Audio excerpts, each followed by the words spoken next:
Welcome back to Capitol Review. Signal Group chat fiasco. The Atlantic magazine has released more messages from the top administration officials.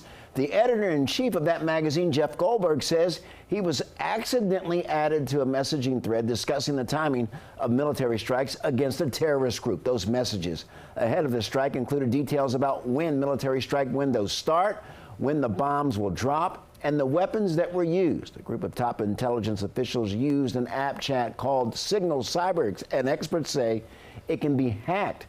National Security Advisor Mike Waltz has since taken responsibility.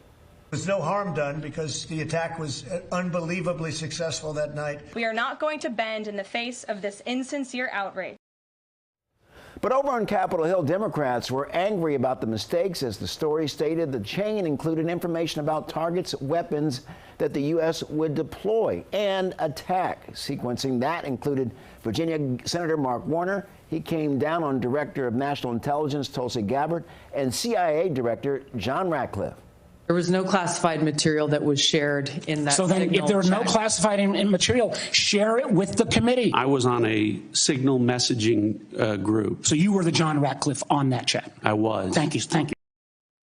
Turning to Capitol Review's Dr. Todd Belt. He leads George Washington University's political management program. Professor, welcome back to Capitol Review. Great to be with you, Mark. Thanks. We're always glad to have you. And Professor, obviously you're well aware that the editor-in-chief of The Atlantic was added to a chat. It obviously was a mistake. How big of a mistake was it?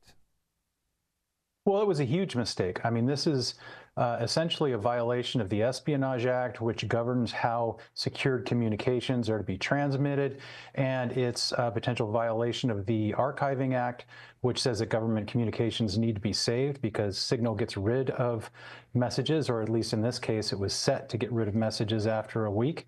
And it looks like there's also some issues of national security, that there was an active CIA agent's name was actually in the text. That hasn't been released by the reporter yet, but he alleges that that was in there as well. So this really goes to the heart of sources and methods of intelligence gathering, as well as putting our warfighters in harm's way.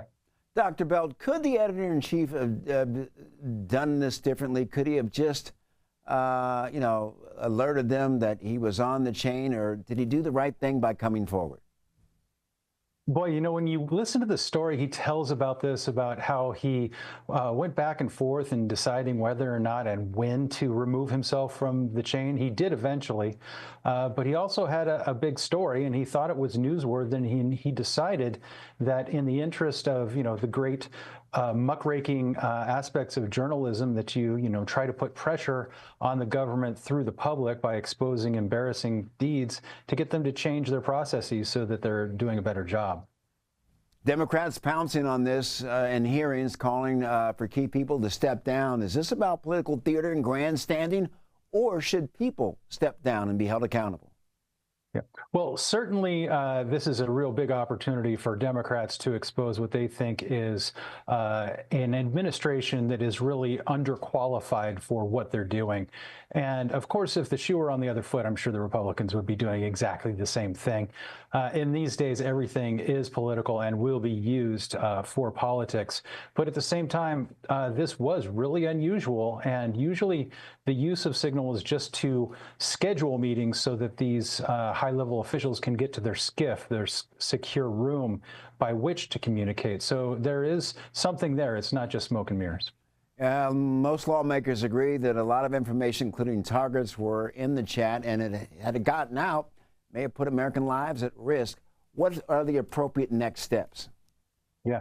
Well, Senator Roger Wicker, who's the head of the Senate Armed Forces Committee, has called for an inspectors general investigation to be expedited in this regard, and I assume that's going to be. It's really interesting because, remember, Donald Trump did get rid of a lot of inspectors general when he came into office, so this will underscore the importance of those officers, of course.